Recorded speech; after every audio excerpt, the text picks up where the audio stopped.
Discover your new favorite grocery store today because a brand new Walmart Neighborhood Market is now open near you. You'll find low prices you can trust every day on the groceries your family needs most, like fresh produce, quality meats, and more. Plus, save on prescriptions in our pharmacy. Walmart Neighborhood Market makes it convenient to get everything on your grocery list. Come meet your friendly new neighbors today at the brand new Walmart Neighborhood Market at Barker Cypress Road and Cypress North Houston in Cypress. Save money, live better. Walmart. Blog Talk Radio.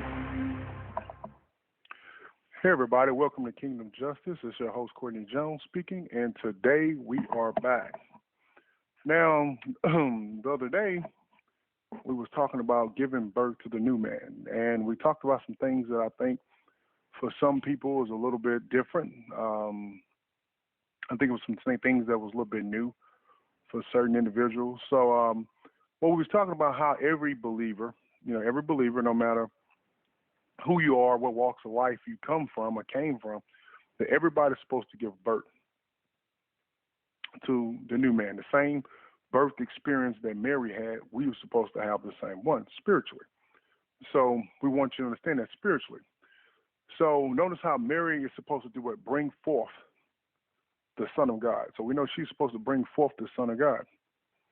Notice that you are supposed to do what? Also bring forth the new man who's in the image of God. And notice that you got to, just Mary had to raise up Jesus as Jesus raised up.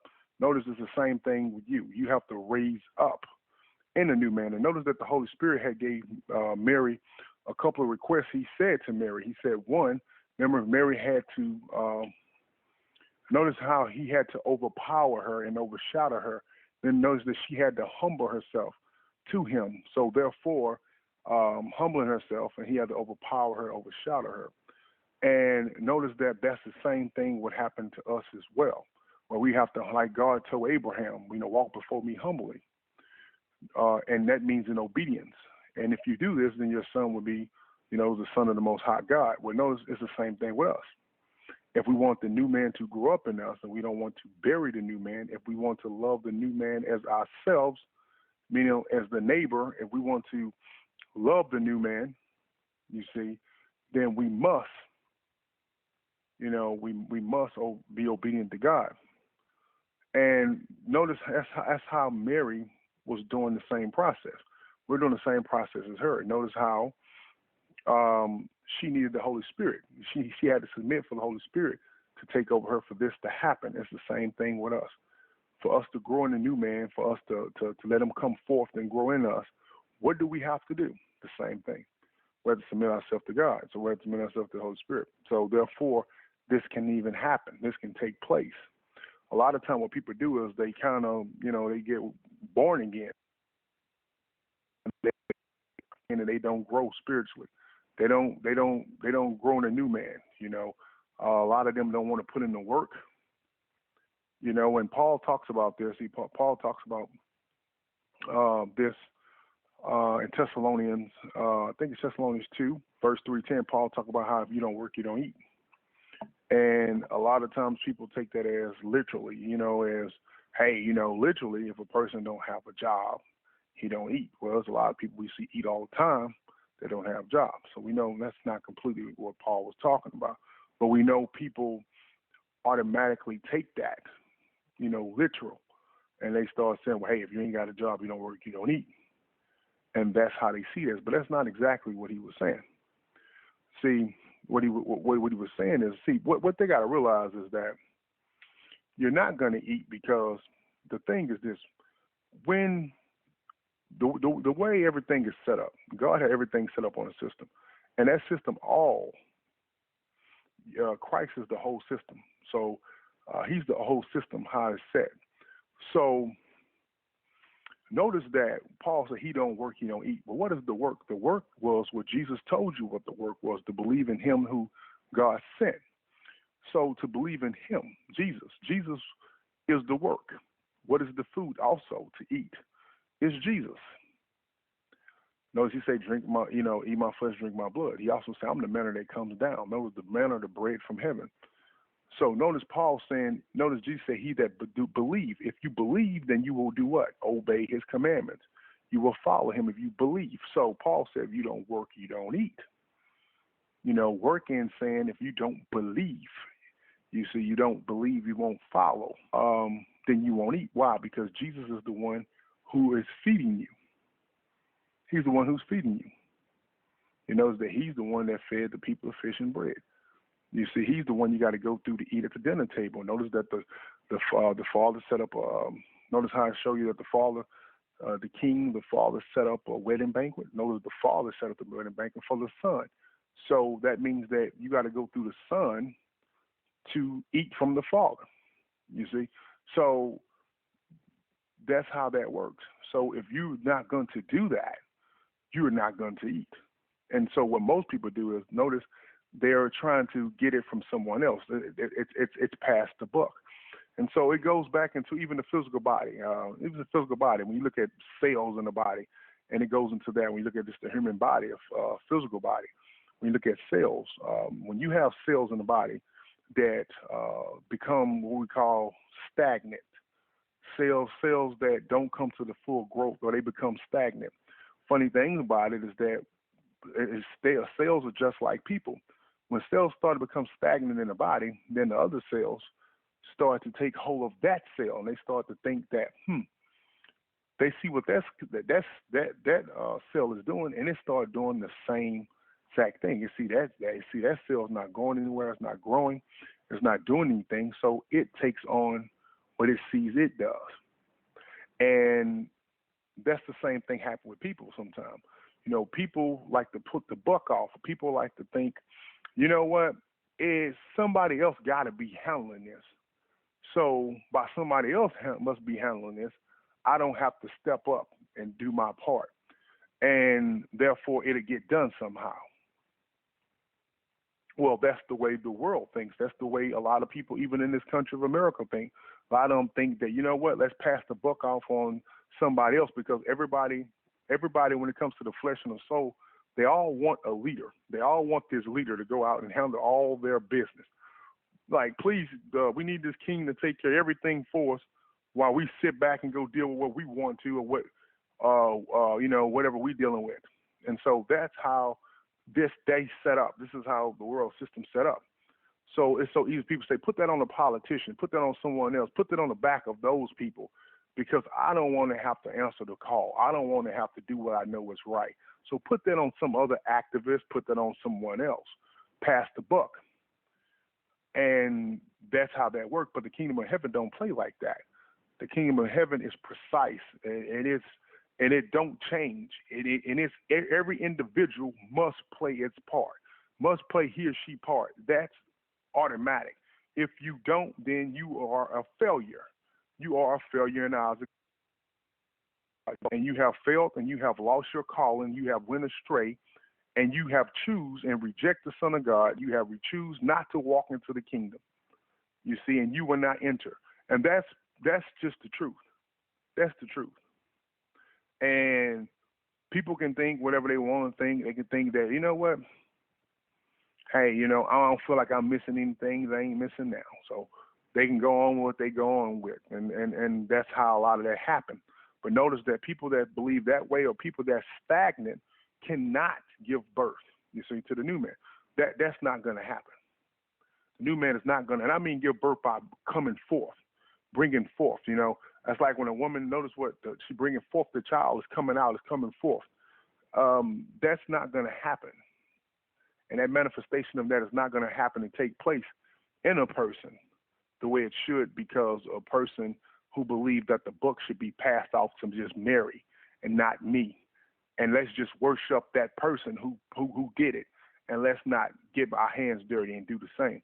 That's not the way the system works with God. Each individual have to go through it. It's like when the children of Israel had to journey through the wilderness to get to the promised land. Each individual have to go. It's not somebody say, well, I'm going to sit here, y'all go, and when y'all get there, then that'll work for me, and I just praise y'all for getting there, and I just sit back. That's exactly the same thing. You're saying, oh, you go to the kingdom, you get in the kingdom, and you know what? Give me a shout out, to me, and let me know you got there, and once I know that you got there, then it's like, oh, it's okay, fine, you got there and you made it. Um, that's not how it works. That is not at all how that works. Every individual must go through the land. Every individual must go through the wilderness. Every individual must go through the system of God. There's no other way around it. The new man must be born, and he must grow and he must flourish. He must grow in wisdom and stature, and this is what must happen. Um, for people to believe that is, it's not me, and they get into paganism, and that's what we were talking about last time. This paganism that we see other religions like Catholics and other religions kind of get into, where they start idolizing and worshiping Mary and doing this, and not understanding that they spiritually they're supposed to produce the same thing, and not knowing that, and taking it as a paganism, and taking it as an idol, and that's not how that works. And it's the same thing with any other believer. They must go through this process. They must go through this process. And one of the main reasons, as we see, most people do not go through the process because, like we said, when we were talking a little bit about the wedding banquet, let's go to the wedding banquet. Let's go to the scripture. Go to Matthew 22. Let's go here to Matthew 22 because, like I said, let's go here to Matthew chapter 22, verse 2. It says, "The kingdom of heaven is like unto a certain king which made a marriage for his son, and send forth," notice that's the word send forth, right? "And send forth his servant to call them that were bidded to the wedding." That's another word for saying invited. "And they will not come.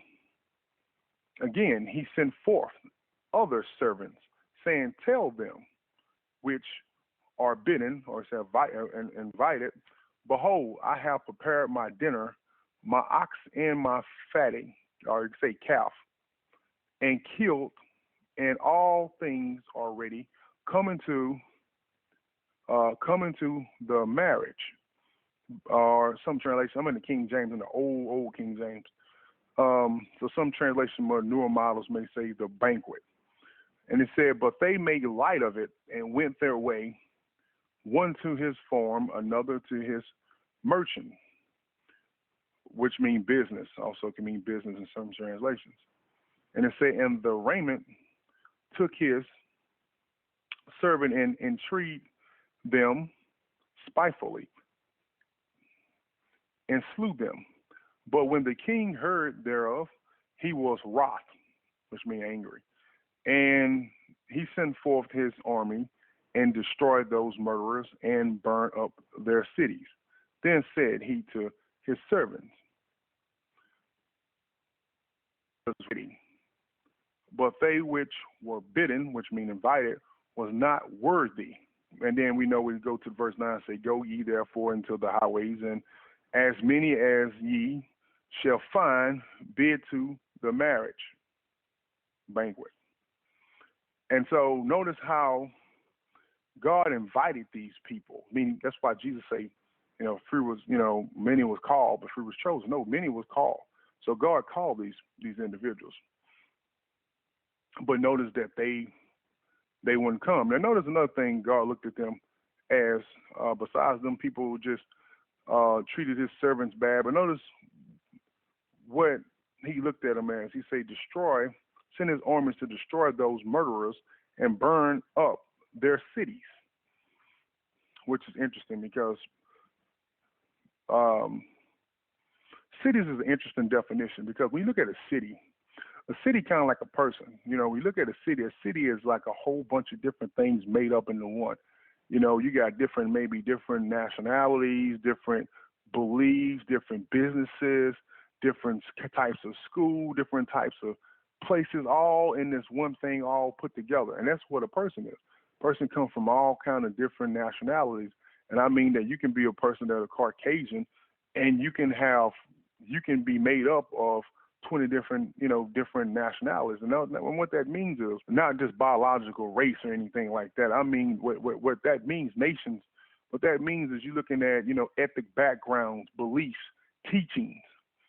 So you have people who take on things of the world, what they've been taught by everybody else, just everyone. Well, they done learn stuff from television, from teachers, from school, this stuff they got from so many different people. People represent nation. Each individual represent nation. And if they all are operating in God, in the kingdom of heaven, they represent one nation. But other than that, most people represent, even if they close to each other, where it's like we're similar to each other, very close, but it's a difference still there. There's different nation. Every individual is a different nation. That's why you take on nation to nation. That's why you will go to nation to nation.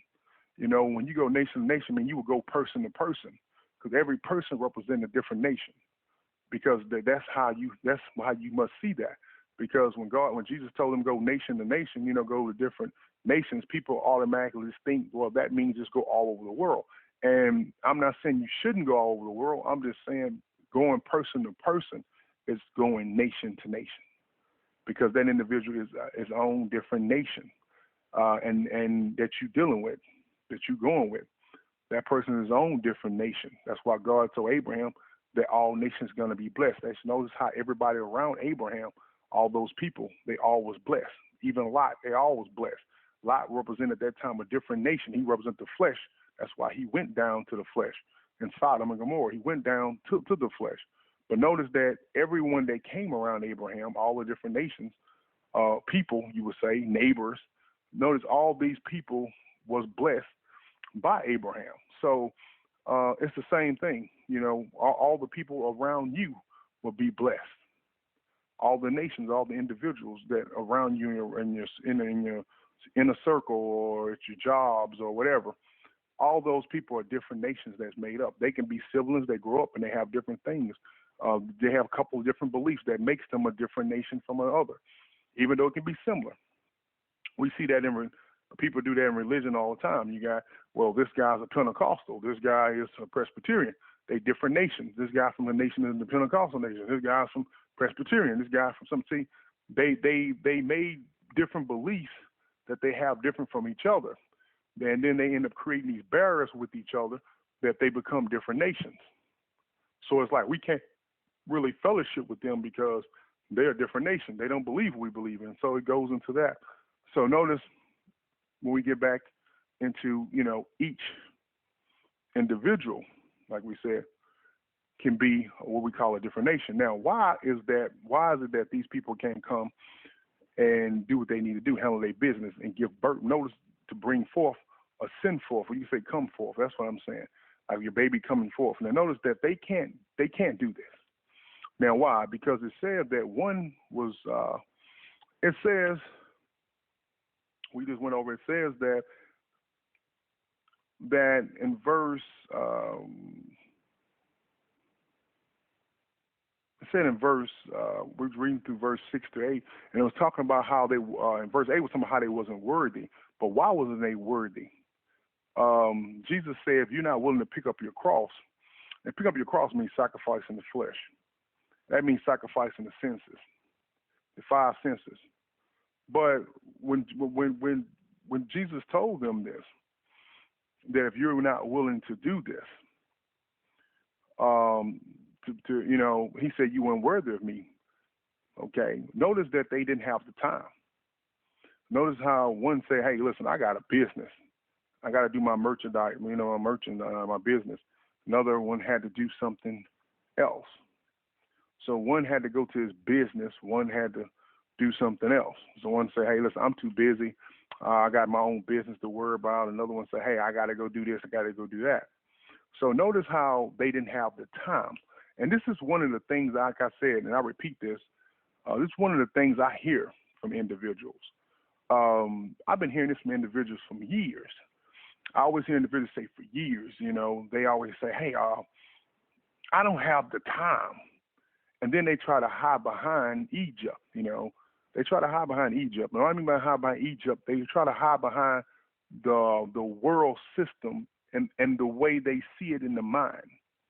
See, in the mind, they see is that I must work this 40 hour to 50 hour to whatever week. I must physically survive.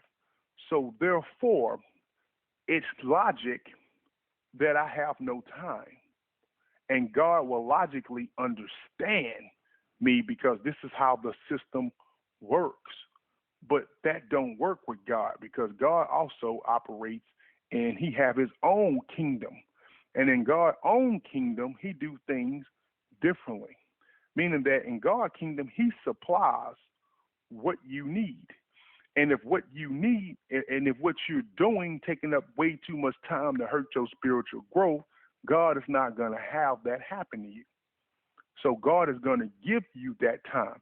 The problem is sometimes people don't want to sacrifice because you know what? It comes with sacrificing. Serving God comes with sacrificing. If people believe that you're just going to say out in words, I'm born again, and you're not going to sacrifice, you're lying to yourself. And whoever tell you that lying to you, you will sacrifice. You will sacrifice. That's one thing you will do. You will sacrifice. And for people to think that they won't sacrifice, you're gonna go to sacrifice to sacrifice. You're gonna do it. You're gonna say, well, I gotta sacrifice this now. I gotta give up that. Yeah, there's gonna be things you're gonna have to give up. That's how it is.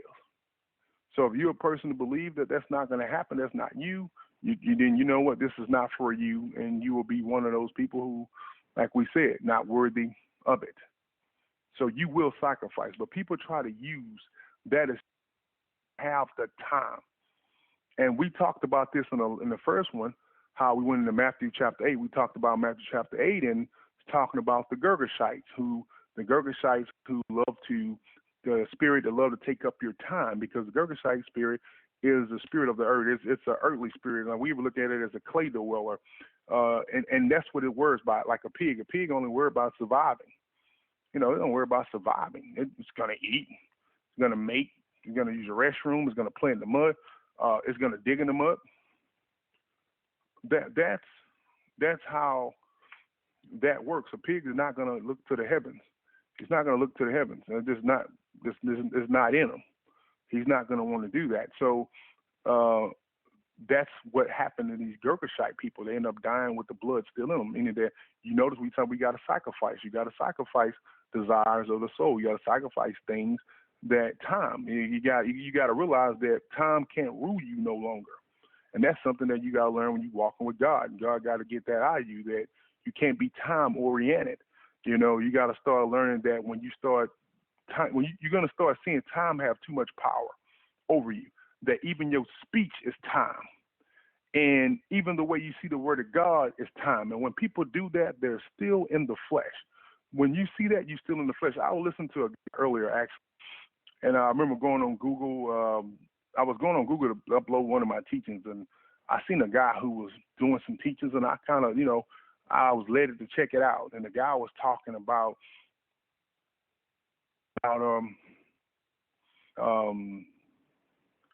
people need to love Jesus and please Jesus. So, it sounded good. People need to love Jesus, please Jesus. And, we agree to that. That's exactly what, And then he started going deeper into it. Then he started talking about how if you love Jesus and like you love Jesus and you could just keep following Jesus, and then when you physically die, you will go to heaven.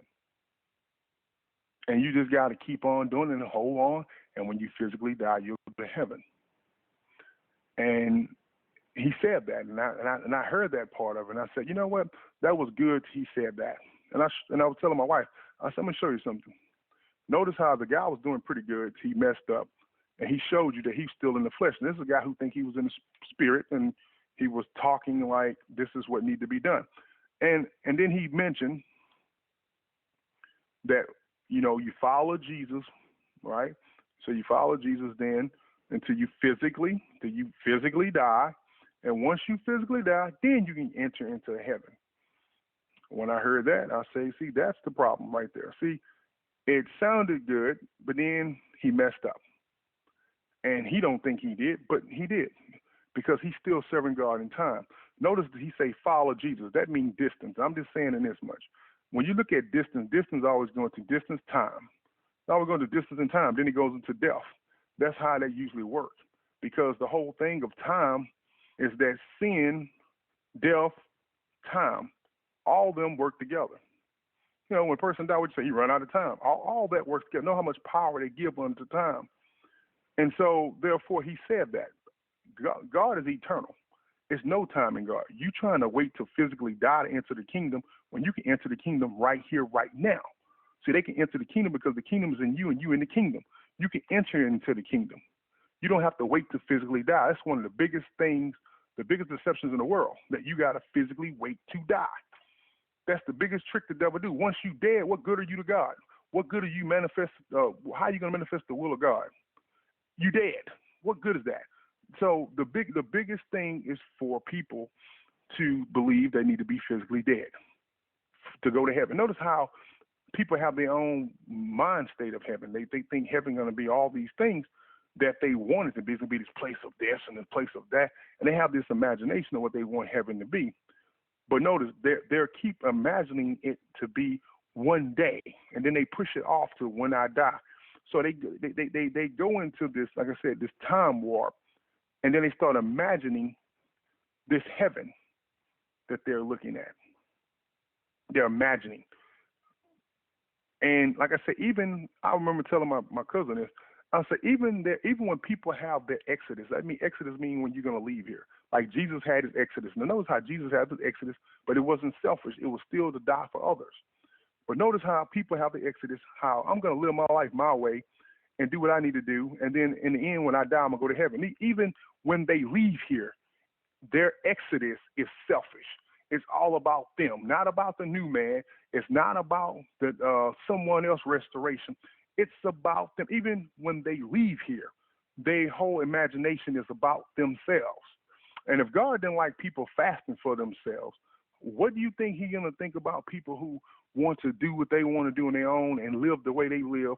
And even when they die, they worry about their own self in a sense, going to heaven. I'm going to just whatever, and then, it's going to be hard, and then life is hard, or whatever, up and down, and then I'm going to go to heaven where it's all peaceful, everything will be so great for me. Even then it's selfish. Like I said, that's when you see people operating in the flesh and the soul. Even they exodus, when they leave here, is selfish. Truth be told, the kingdom is now. The new man needs to be growing now. Time, if you use an excuse of time, you're just like a foolish person. You're like some foolish guy that's sitting up there saying foolish things and everybody know he's foolish.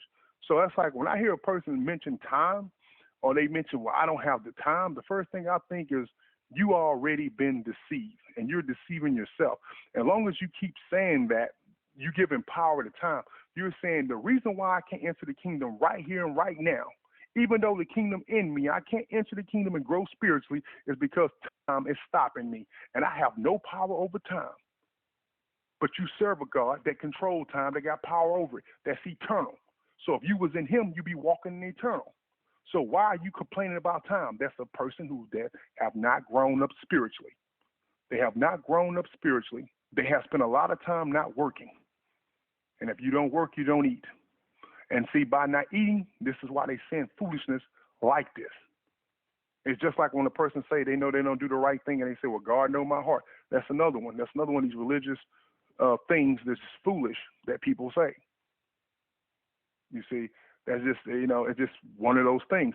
And like I said, this is the reason why people have to grow up in the new man. This is one of the things that they have to grow up in. So if I see anybody, hey, listen, you know me, if I see you or whoever, don't come to me with time. Because all you do is just like a person on camera doing a crime. You just testify against yourself red-handed. So when you go to say, hey, listen, sorry, Brother Jones, I don't have the time. Then I'm going to say, oh, I see. You see, that's what happens when you don't work. You don't eat. When you don't work there, you don't eat. You haven't ate nothing. You haven't grown up. You still on milk. You still imprisoned by these elementary forces, by things that God gave you power over. So when I hear stuff like this, the first thing comes to my mind is you're childish. You're very childish, and I mean very childish. And you know what? Your new man is starving to death. That means it's like a person not feeding their infant to grow them up to go to harder foods. You're a person that want him to be, you would say, a person that want him to be um, stagnant, a child that don't grow. That's what you want for the new man. And you got to realize when you do that to the new man, when you do that to the new man, it's like a person aborting a baby. When you abort your calling, it's like a person that aborting a baby. That's why God was talking about them being murderers. They were being murderers is also being murderers. Because when you yourself have that responsibility when you get born again of the new man, when you have this in you to grow in this, and when you let your calling fall, you see, when you let that calling, you abort it. When you say, listen, I don't want this, I abort it. You're a murderer. It's just common sense. You're a murderer. And it's no different than the pastors who preach things to keep these people callings dead. I mean, you keep preaching stuff that this stuff is going to keep these people here. It's going to keep them crippled, and they're going to just be, and you know what? They just going to be useless.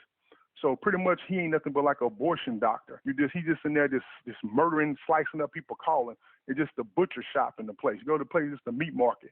They just taking what parts they want off of the person and the animal. Hey, give me the money, give me the volunteer, give me this, give me that, and they're just chopping the rest of them up, bits and pieces, for the cooking pot. That's pretty much all.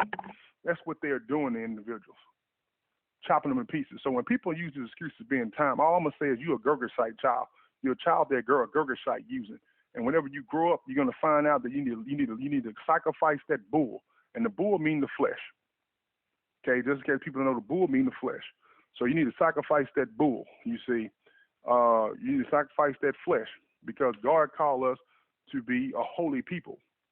If you go to 1 Peter chapter 2, verse 9, and Exodus chapter 19, verse 6, tells you about this, about how God called us to be holy, holy people.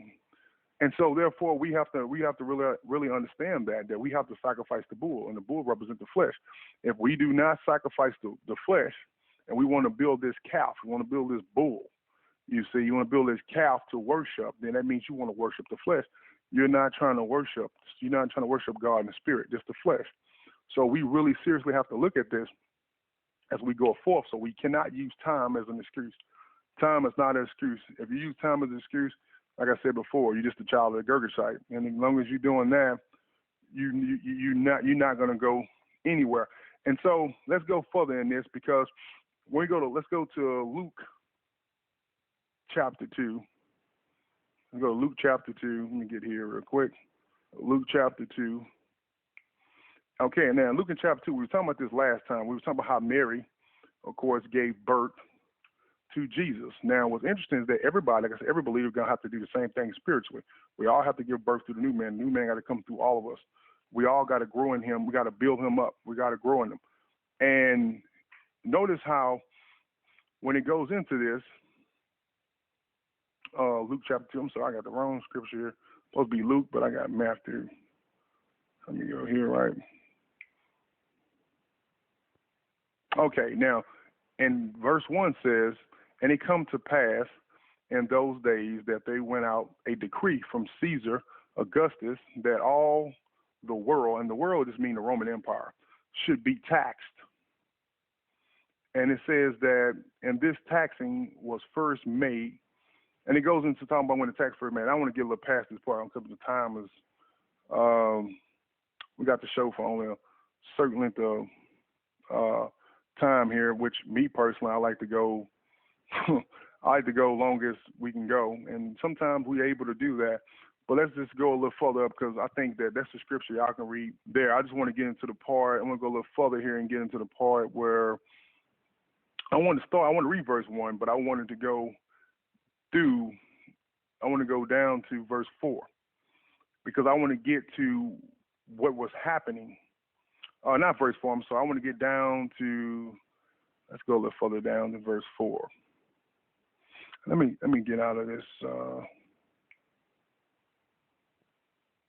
Okay, let's go down to verse 7. I'm going to go down to verse 7 because what I wanted to get to was this. What I want you to see in verse 7 is this, is that it's talking about and saying, she brought forth her firstborn son and wrapped him and it goes to like she wrapped him in swaddling him. Sorry, I'm saying it right, cloth, and laid him in a manger. And it said letting him, but I mean laid him in a manger, because there was no room. Now notice this here. There was no room for them in the inn. Now that's what I want to get to. That's what I want to get into. I'm sorry about a little hesitation because I thought the thing cut me off. That's what I was thinking because I couldn't tell. I thought it cut me off. And sometimes, anybody watch my show knows sometimes, I get cut off here. So I thought I got cut off when I was looking, trying to find out was I cut off, and I found out now I wasn't cut off. So that's why I was kind of hesitating a little bit there, trying to make sure I wasn't cut off, because sometimes it'll just cut off blank, or, it just cuts off, or sometimes it'll keep going and it'll cut you and you'll see that you was cut off. And so I thought that, hey, I think I may have been cut off, but I wasn't. So I see I'm still on here. So notice what it was saying. Now, notice what Mary did when she said she brought forth her first son. Now, we know she brought forth her first son. It says that that she laid him in a manger because there was no room for them in the inn. Now, what is the inn? The motel inn, the hotel inn, the inn. Okay. Now, what do we see when we see that? To go a little deeper in this. Now, notice what happens. Now, Caesar is calling for taxes. Now, I heard people, who, these scholars or these theologians or whatever you want to call them. I heard these people who they're bent on trying to prove Jesus' existence is not real or whatever it is, and they talking about, oh well, they would never call for this taxes at this here, they would never do such and such. Listen, people, they're gonna always call for taxes. People are gonna pay taxes, especially to the Roman Empire that is a republic and a Gurgashite at that, and a republic for sure. You see, and they definitely want taxes. So, it's like America, which is part republic. They want taxes. They're capital. They're into capitalism. They want taxes. They want to capitalize on everything you get. You live, they want taxes. You die, they want money for it. You get married, your happiest days, they want to get paid for it. That's capitalism. That's what they was into. So I mean, come on. So people, they want to make it like, to prove that wrong. It's like it's just the same people doing the same things. These guys were Republicans doing the same old thing. They had a lot of people that were selling themselves into slavery and these things of that nature. I don't want to get into all that, but I'm saying that's how bad their capitalism was, where people have to sell themselves to survive. So how is it any different in America, where people don't have to sell themselves to a degree? Spiritually, they'll sacrifice themselves, but I mean physically, where everybody might be selling themselves to a degree, but it's capitalism, republic. It's what it is. So I just think it's funny how these people are always trying to figure out any way they can do this. But see, this is the reason why God gave us wisdom. The children of God, He gave us wisdom, because the fact of the matter is the reason why God put all this in here. Now, the thing is this. This is why people kind of have to grow up here, because when it's time to stop eating that little fish and that little bread, and God's trying to take you to the dinner, see, it's a different thing. Notice we talked about we was talking about the wedding banquet. Notice how the wedding banquet had a different kind of food. It said my ox is ready, and it goes on talking about hard meat. Okay, when you're looking at a different form, notice Jesus fed people with fish and bread. He didn't give them hard meat. Notice to get hard meat, you had to come to the wedding banquet. To come to the wedding banquet, guess what? You got to sacrifice. So them people that weren't willing to sacrifice, they got the fish and the bread, but they couldn't get the hard meat. So it's the same thing with people. Sometimes we can preach stuff to people, and some people we can give bread to that's easy to digest, and we can give you some fish that you may be able to take, and some people may not be able to take. But if we give you what you call hard meat, food that you get from the table, from the wedding banquet, if you give people that, they may not understand. There may be a hard piece of meat that goes right past them, and they may not even see that as anything. They may not even treasure it up in their heart like Mary treasured everything that Jesus did. They may not even treasure that. They may just let it go past and never think about it. But they'll take the fish and the bread, So in this situation, I want you to see something here. Are we talking about giving birth to a new man and the time situation? Now, here we are. Now, notice, Caesar's calling for their taxes. So it's notice how Jesus say, "Give Caesar's what's to Caesar's, and give God what's to God." Now you're gonna make time to go out and give to the government. You don't go out and make sure the government get their money. Pretty much what that's representing. You're willing to go out and give the government what the government wants. You're willing to go out and get the stuff for you. You're willing to go out and work and hustle and stress for the stuff of the flesh, to get clothes on your body or things of the flesh or desires, whether it's your cable bill or your whatever it is, a new whatever, you know. But when it's time to give what's to God's, you don't want to give what's to God. You want to give God whatever you got left over. I give him this one day and hope the football game come on a little late and hope this guy hurry up and finish preaching. So you want to give God whatever time or whatever you feel you want to give. I give him, I wait all day, forget about him, pray in the morning, pray at night, and I feel good about that prayer because I prayed, right? Or I listen to gospel music on the way to work, so, hey, that's great. Well, this is the thing when people want to complain about time. Now, let's go a little further, and I pray to God that he can, I really pray that he really take you to this, and he can take you further in this, because this is something you can eat this down, which I believe God is going to help you do that.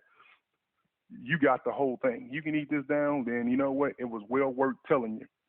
And it was well worth telling you. And if I wrestle with you with the first teaching and you came back for the second, then you know what? If you can get this down, there's no need to wrestle. At least not with me anymore. So let's go ahead and do this. Now notice it says that people Caesar called for the stuff. So people go and get their taxes. Now, where taxes coming from? People go and get taxes because they've been sowing in their fields, they physical fields, not spiritually, they physical fields. They've been sowing in the field, they've been working, they've been doing whatever they can, then they got to come here to give their taxes. Now, notice, there's so many people in this place because everybody worrying about bringing their taxes.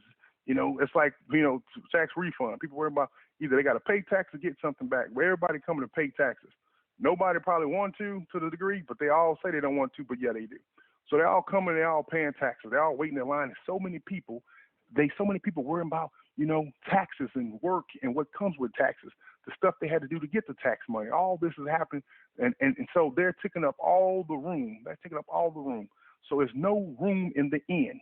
Now, do that stop Mary from delivering the new man?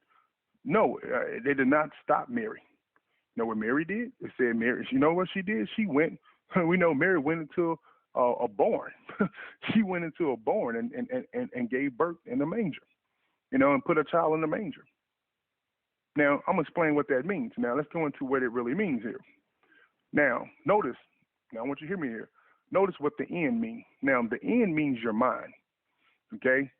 The end represents your mind. It represents your mind and who you are, okay? The end represents that your mind is full. You see, your mind is too busy. You see how I said the end was it was full, it was too busy? You notice how it's all the rooms are gone. That means they're business. They're busy. That's the same thing going on in you. Your mind, who you are, is too busy. You see, you're too busy. You got too many things going on. You got, I'm worrying about this, how I'm going to do that. You got so many things of this world in your mind going on. You got this here. You got the desire to do this. It's too busy up there. Let's put it this way. It's too busy upstairs. That's what your mind is, we would say. It's too busy. There's no room for God. Notice that it says there's no room for Mary. Not just no room for Mary, but there's no room for the child to come forth because it's too much going on. It's too busy. And that's what's wrong with people. It's too many things going on in your life. You're too busy to give birth to him. You rather worry about getting the world their money, getting Caesar his taxes, getting the government theirs. You're worrying about all these other things. And you're not willing to sacrifice some of that. You're not willing to say, hey, this time Caesar may not get his, but God's going to get his. And if you did have that mind state, God's going to make sure that's taken care of anyways. But when you don't have that mind state, then you're going to keep on worrying about plowing the ground. You're going to keep worrying about Caesar. You're going to keep worrying about having other kids. Keep worrying about the ones all you got. You're worrying about everything but the child that you need to bring forth, the spiritual child, the new man.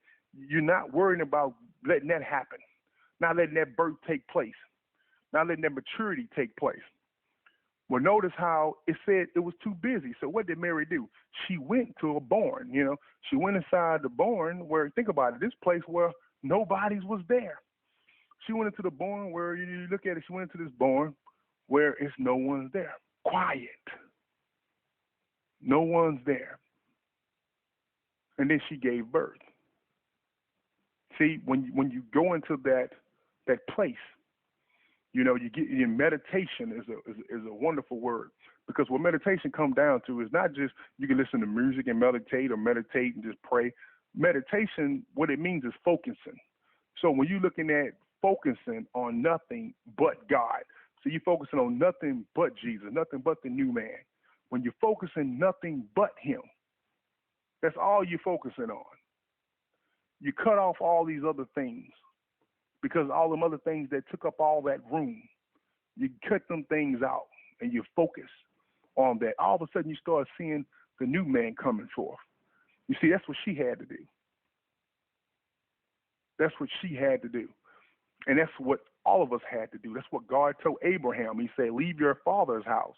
Notice, leave all that stuff and come here. Now, go to Canaan. Now, notice he told him to leave that other stuff behind. But what did he do? Abraham brought Lot. Lot represents the flesh. He brought Lot, and he shouldn't have brought Lot, because Lot made a lot of noise. And him and Lot started getting into all kind of fights and strife and everything. And he couldn't even get to the Spirit of God, or see the Spirit of God no more, until he got rid of Lot. When Lot left, all of a sudden God came back to him. See, that's what I'm saying. All of a sudden, here comes the Spirit. See, once you got rid of that, the baggage, here he comes. And so this is why people got to get all this stuff away from themselves. You got to get all that stuff away from yourself. It's no good. It's no good to have that stuff, because that stuff perish. That stuff perish. You be dead, you die tomorrow and be physically dead tomorrow. They'll have somebody else new coming and you be ready to pay your taxes. That's waste of time. Just focusing always on those things. That's why Jesus says, seek the kingdom of heaven, and all those things will be given into you. We have to start understanding, to be in the kingdom of heaven, we can't disrespect being in the kingdom. If you want to go in the kingdom of heaven now, you can't be disrespectful to the kingdom, and I'm just going to be honest here. We have minorities that come to this country. We have minorities come to this country, and I don't care if I offend people with this or not. I'm just going to be honest about what it is. I think this is the perfect example. We have people come to this country, and you know what? Their place that they're coming from is full of violence. It's full of poverty, violence. They no medical, help. They full of sickness and all kind of things, and they're pretty much coming from a place that's desolate, that's destroyed, and they're trying their lives to live a new life, because their life is no good. But then some of them come over here. Notice that they want all the good benefits. They want the food stamps, or they want the medical help, or they want the college funds, or they want all this good stuff they want. But they think that they're too good to learn the language and the ways of the people here, or the language. Like, I'm too good to learn that language that they speak. But the place you come from is desolate. So how is that? And I'm too good to learn their ways. But the ways of the people where you come from, the ways that's in you and the ways that they have brought your country to desolation. But notice how they do these things. And it's the same thing people try to do with God in the kingdom of heaven. They want to come into the kingdom. You see, they want to come into the kingdom, and they want to say, God, we don't want to learn your language. We ain't got the time to learn your language. And we don't want to learn your ways, but we want the benefits. We want you to bless everything we do. We want you to give us money. We want you to give us ideas and knowledge and for this and that. We want you to heal our bodies. We want you to watch over our children. But we don't want your ways, and we don't want to follow you like that. But we want all the benefits of the kingdom. And that's the same disrespect. People come in with God, the same disrespect that they come in with this. And people got to learn to quit having this kind of disrespect, because you will never enter the kingdom. The kingdom is not America. America has a pathetic border and pathetic leaders that rule the borders, a lack of ruling. That's not the kingdom of heaven. The kingdom of heaven is set in place. Ain't no one getting in that ain't supposed to get in. You're not getting in. And if you come in with bringing that old stuff, you notice what happened for Abraham. You bring Lot, then Lot caused you problems, and then you can't get into God until you get rid of Lot. You see, and that's the same thing. You come in with a place from a place that's been desolated, and it's death there, and you're trying to come into life, but you want to bring in death. That's not going to work, and you're not going to get in. That's not the kind of behavior that you want to come in and have. You want to come in and have that. You know what? The language I spoke, it was no good. The ways I had was no good. That's why I'm here. And I want to know what life is. I want to know who Jesus is. I want to know what this really is. I want to talk like him. I want to act like him. I want to walk like him. I want to think like him. How you have to be about it. You can't. It's no gray area anywhere. You know, either you're gonna do it or you ain't. You know, it's what it is. So, but notice how Mary had said no. Mary set herself apart. She said, "Listen, it's too busy here. It's too many people here. It's too busy here." But notice, Joseph still had got the money to come there and pay the taxes. So notice how God still supplied for their physical need of taking care of that. But notice how Mary's stuff going on here. Let's get somewhere quiet. And you get all that stuff away from you. You get all this junk away from you. You know, that people stressing over, thinking about all these other desires, all these things. You get away from this stuff. You see, get that stuff out of yourself. If it takes meditation, that's what you do. Meditate, work on your focus, you know, focusing on God and work into that, you know, and God's going to bless a person with that. And would you get persecution from meditation? You get persecution from anything sometime when you're dealing with God. You know, it's persecution is going to come, whether if it's physical or spiritual. Persecution will arise at times. It's just what it is. So, you know, but the point is for you to not worry about that, for you to focus on what's more. So, like I said, focus on meditation. Meditate, that's what you have to do. You know, make that time, make that sacrifice. A lot of people are scared because they know God got that kind of personality that you may say, God, I need some time. and God said, okay, and God give you 10 extra hours.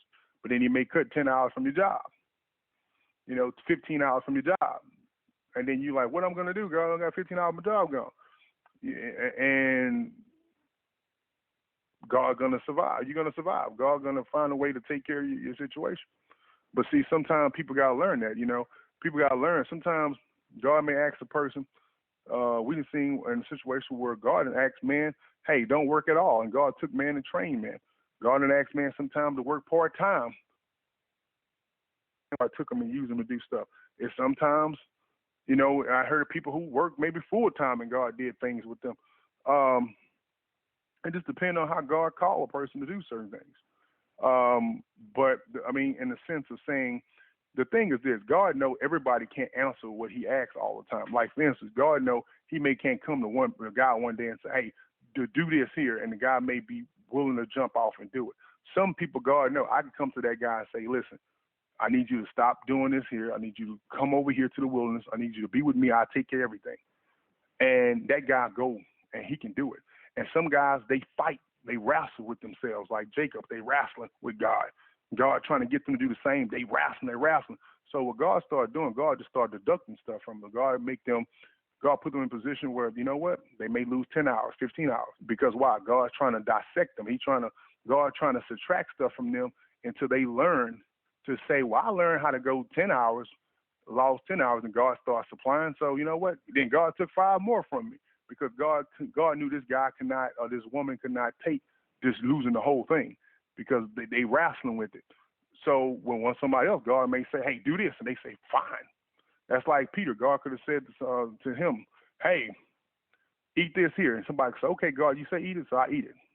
Whether if I don't know if it's clean or not, you know, not, but I know you say eat it, so I'm going to eat it. But Peter, you know, he got to tell him 3 times.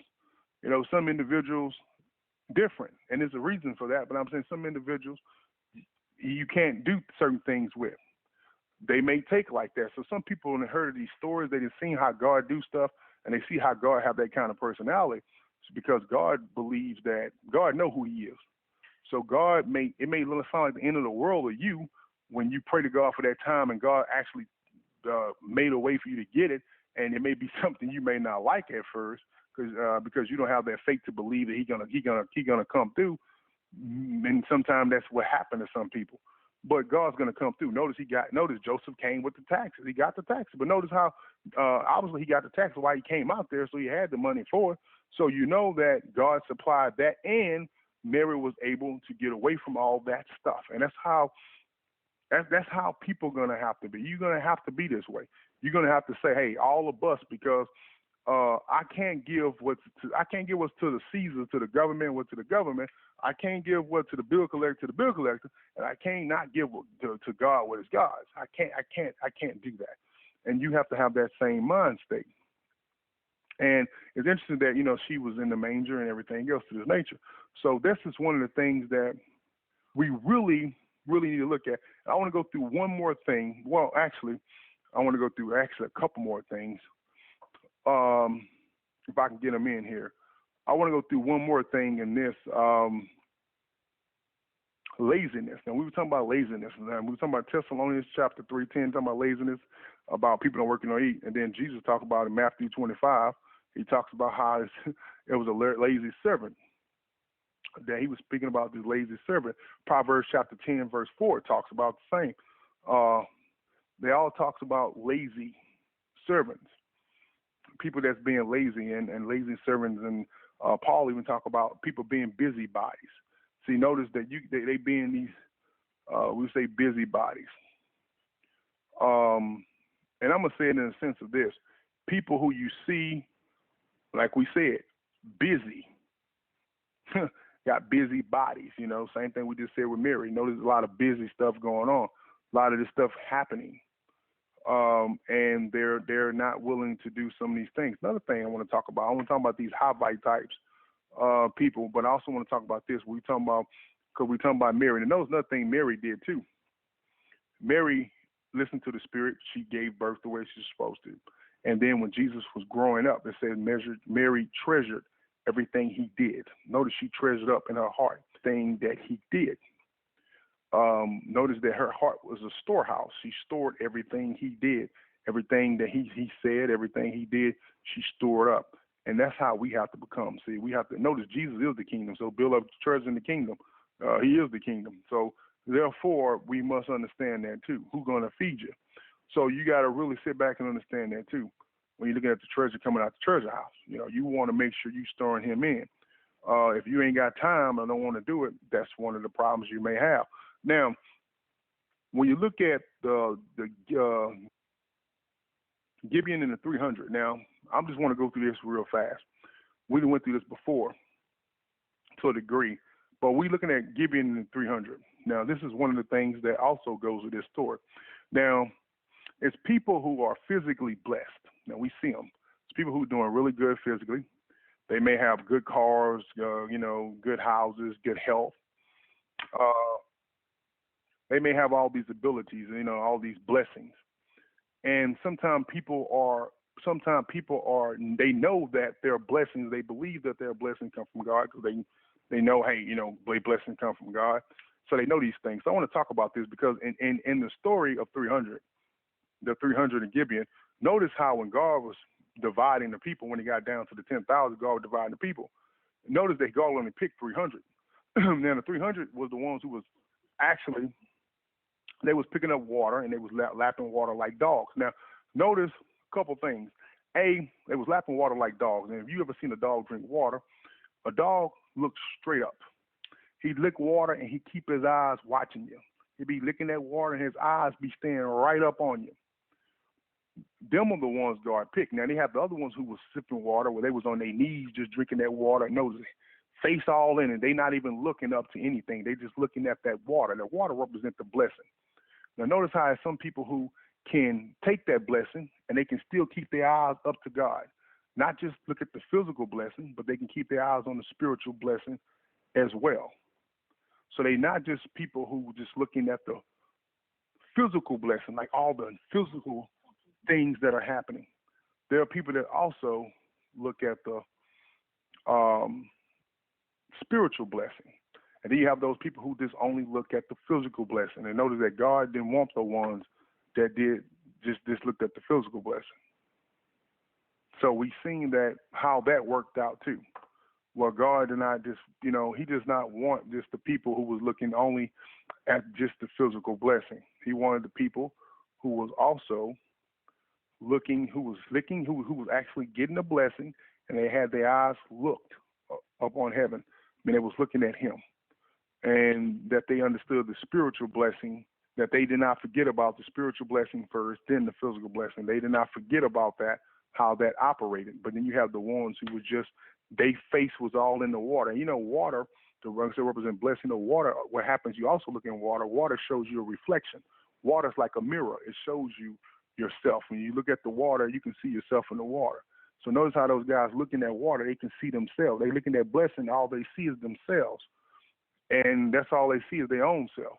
And they see their flesh. So that's all they see, the blessings of the flesh. That's all they see. But then notice how the one like the dog, they look up. They can see the blessing of God. So they can see, they keep their eyes on God and knowing that that is the most important thing, the spiritual blessing as well as the physical. And they understand that their needs, those physical blessings also go to work with what God wants to work for. So they understand that, and so I wanted to also get that going, because you have people sometimes, they notice that both parties understood that the blessing came from God. They understood that.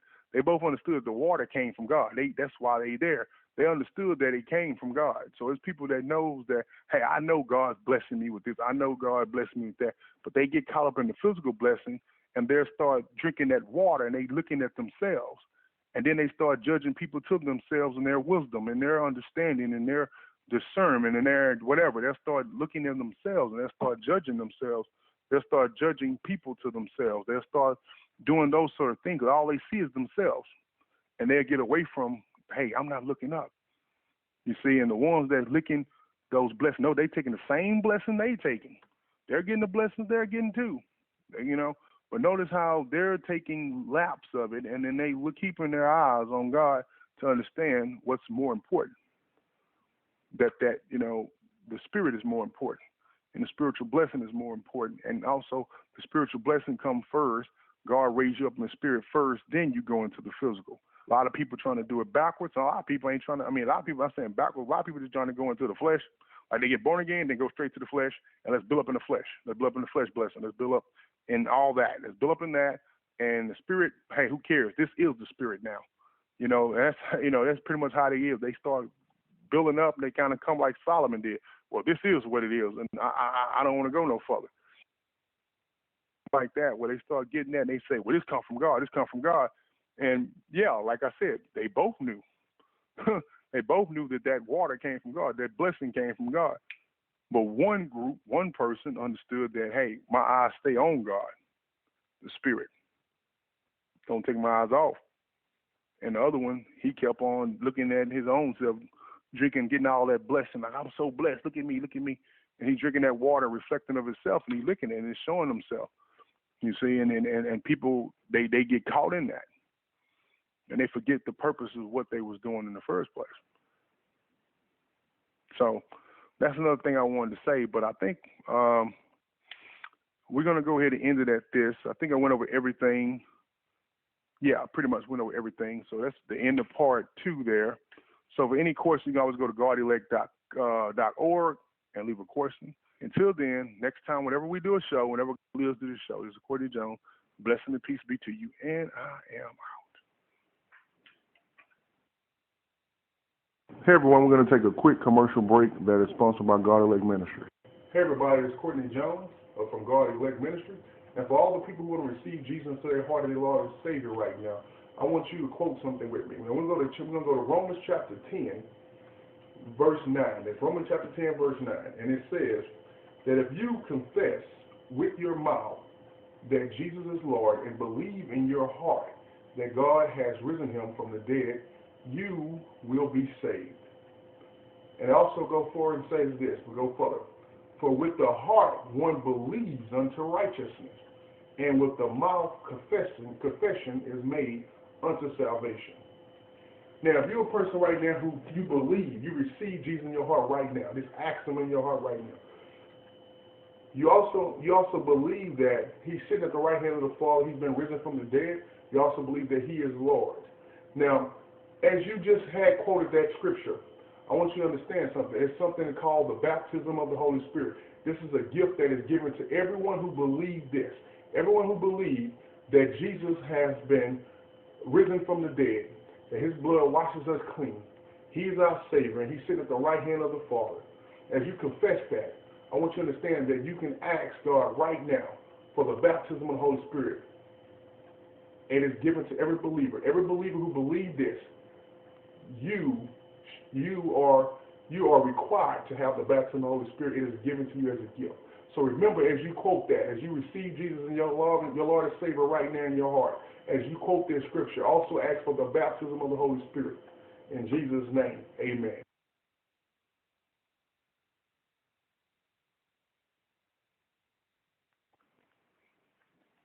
Discover your new favorite grocery store today because a brand new Walmart Neighborhood Market is now open near you. You'll find low prices you can trust every day on the groceries your family needs most, like fresh produce, quality meats, and more.